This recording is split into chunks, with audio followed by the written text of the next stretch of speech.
Hey guys, and welcome back to the ASX Investor channel, and welcome to another interview.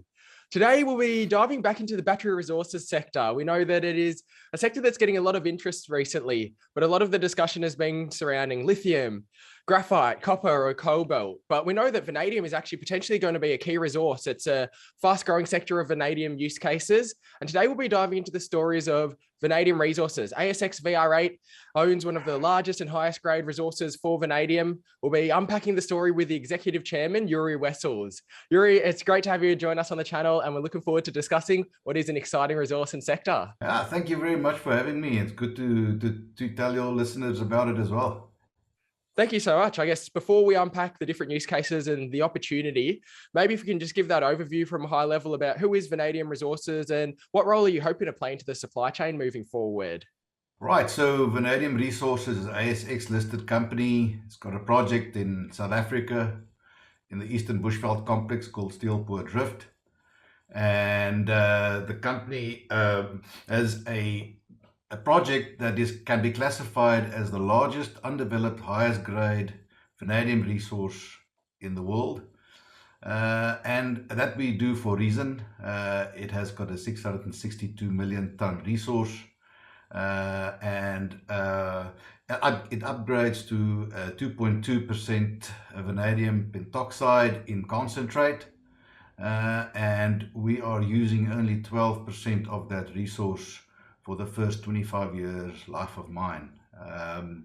The project is located in jurisdiction, which is South Africa, that has got many decades of history of vanadium production. It's a fascinating story. I guess for those who might not be as familiar with the actual sector itself, vanadium, we know that predominantly actually an industrial use case at this stage, around about 90% in the steel industry. Also, a lot of the use with the rebar there, but then the fast growing sector is obviously the vanadium redox flow battery opportunity. Can you speak about the vanadium use cases and what's getting you so excited about it all? Definitely the vanadium redox flow potential.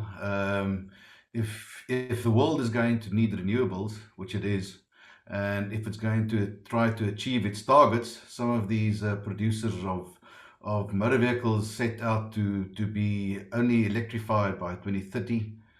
Some countries are stating that they would be completely or 50% independent from carbon fuels by as late as 2035.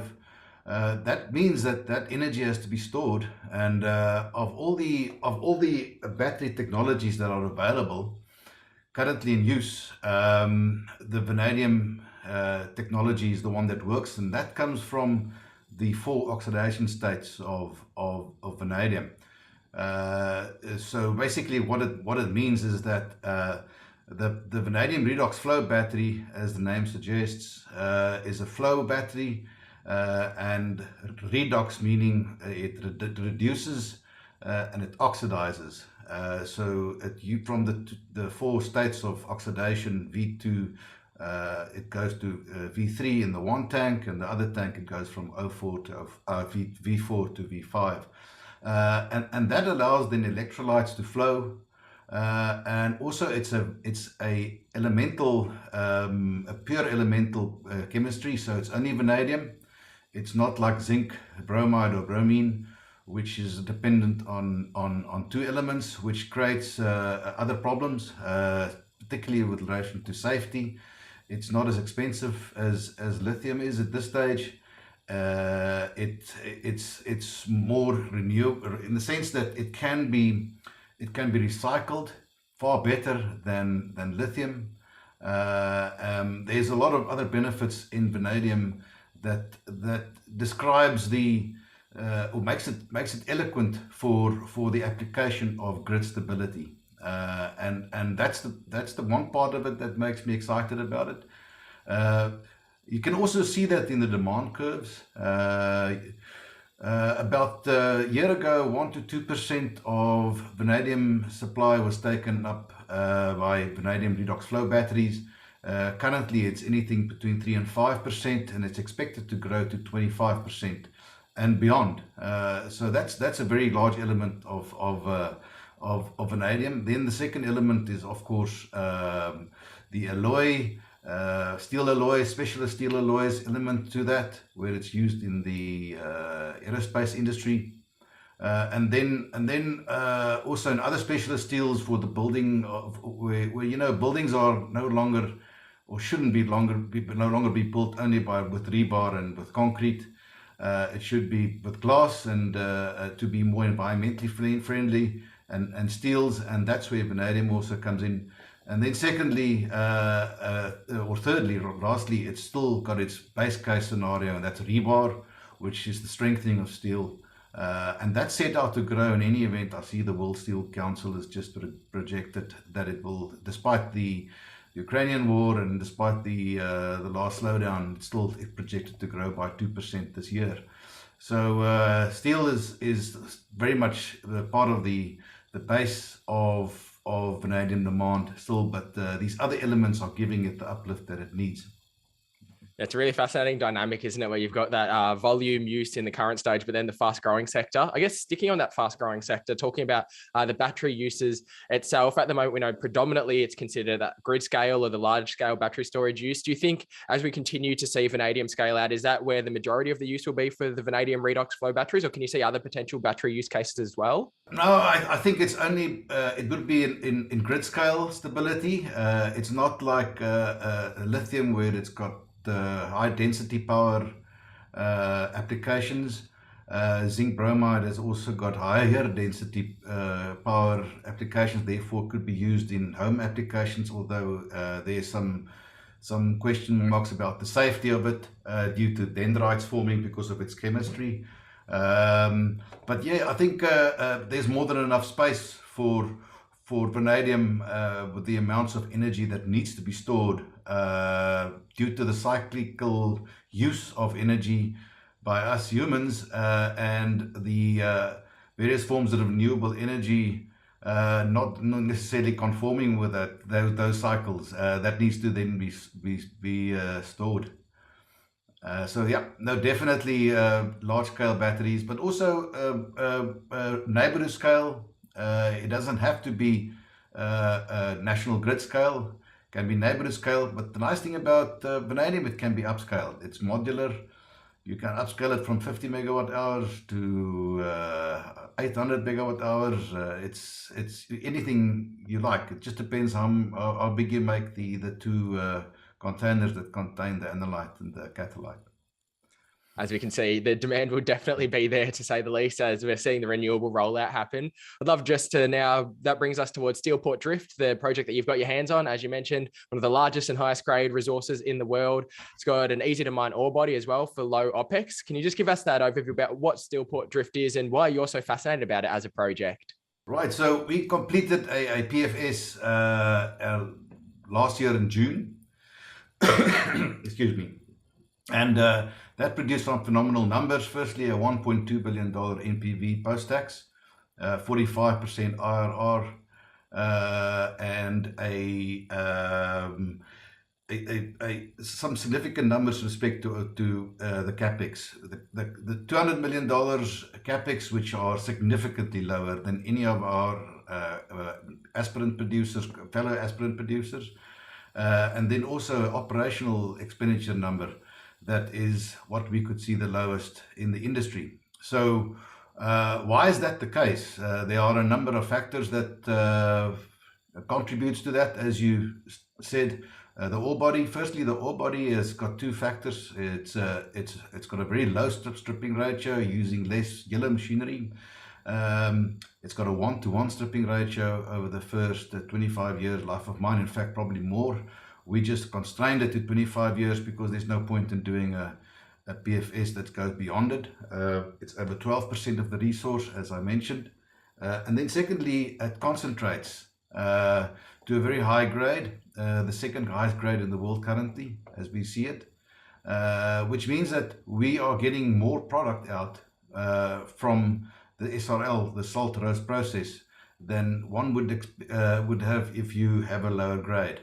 That then contributed to these numbers that I've just mentioned. The second factor that's important to consider is the fact that we are using a salt roast leach process that's been optimized in South Africa for many decades, About 20% of the world's vanadium is produced using this method. It's a primary vanadium production method, and that's also what's being proposed to be used in Australia. And that all the technology and skill sets are in South Africa. We have had 6 mines in the country. In the past, there's about three or four left. And we intend to fill that space, of course. And then lastly, South Africa. One would say that South Africa is a benefit here, and the simple reason for this is that we are located in the Bushveld complex. We're in the Eastern Bushveld complex, where there are 32 mines around us. All the infrastructure is around us. We've got water lines, power lines, roads. We've got a complement of employees that we can make use of, that's used to mining, that live in the area, we don't have to go and build mining camps, and that then of course then contributes to the low capex number and the low opex number as well. Seems like all of the building blocks are then in place. So I guess working backwards, pathway towards production for 2024, DFS that you're working on now, that will obviously flow on to the FID, which you're fully funded through to. Can you give us the insights about what the key pathway is and those catalysts that investors should look forward to moving forward? Well, the first thing is to get the market to understand the value of this project. We're still flying under the radar. Then secondly, we also focused on making sure that we get this thing funded. We do not expect the DFS to deviate very much from the PFS results. If anything, it might just be slightly better. That then allows us to start looking at the right off-takers, doing that already to a very large extent, and then also talking to the right principal funders. We probably would be appointing a financing advisor very shortly to make sure that we are navigating this world efficiently. And then just bringing out news generally of a technical nature. It's not earth-moving stuff. We are thundering ahead towards a DFS to produce vanadium pentoxide, and the DFS will be the next moment, which could be seen as a catalyst moment, and thereafter, once that has happened, then we would conclude the necessary offtake agreements, and then conclude the various debt funding agreements, and then be, if everything goes well on that front, then be in production on the timelines that would put us into production by end of 2024.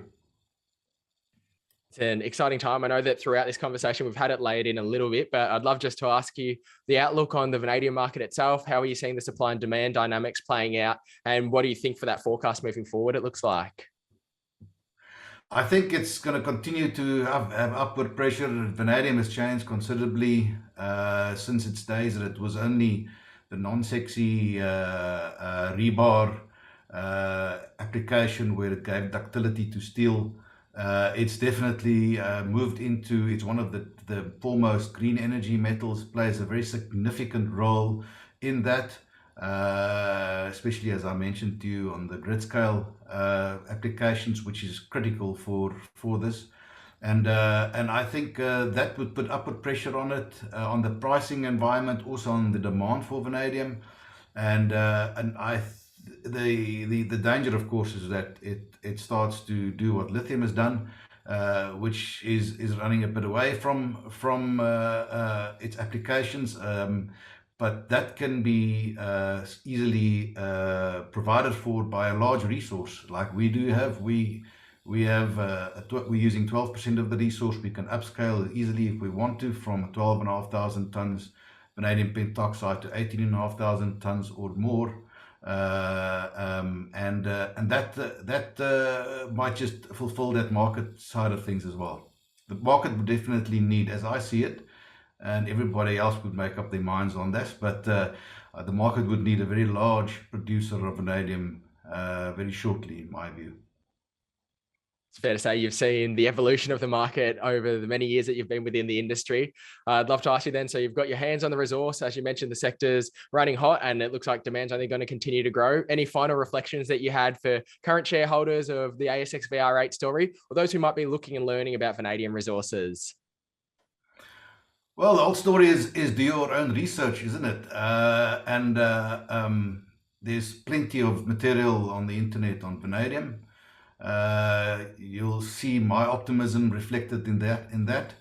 And then also, as far as vanadium is concerned in South Africa, I think the question really is if one has to choose a jurisdiction in the world, would you choose one where there hasn't been a history of production of vanadium, or would you choose one where there was? Would you choose one where there isn't all the skill sets available that needs to be imported, or would you choose one where it's available and where it reduces the operational cost and capex? And the last factor then is if one has to choose between a number of projects that needs to get to production, one would have to look at the normal stuff, and that is look at the capex. Is the capex something that can be tackled? Is it less than any other potential producer in the market? And then secondly, where's the OPEX? If the OPEX is low, then even if it goes bad, then the project will continue to survive in the times that are not so well as one would want it to be. So that's my advice to people as well. Of course, do their own research. We are intent on building a mine. Let's see if we actually do get there. That's an aspiration, not a factual statement, but that's what we set out to do. It's going to be a fascinating pathway to production as we watch it unfold. That's for the Vanadium Resources story. It's ASX VR8, also now listed on the Frankfurt Stock Exchange. Jurie Wessels, the Executive Chairman of Vanadium Resources. Absolute pleasure to have you on the channel. Thank you for joining us. Yeah, thank you very much.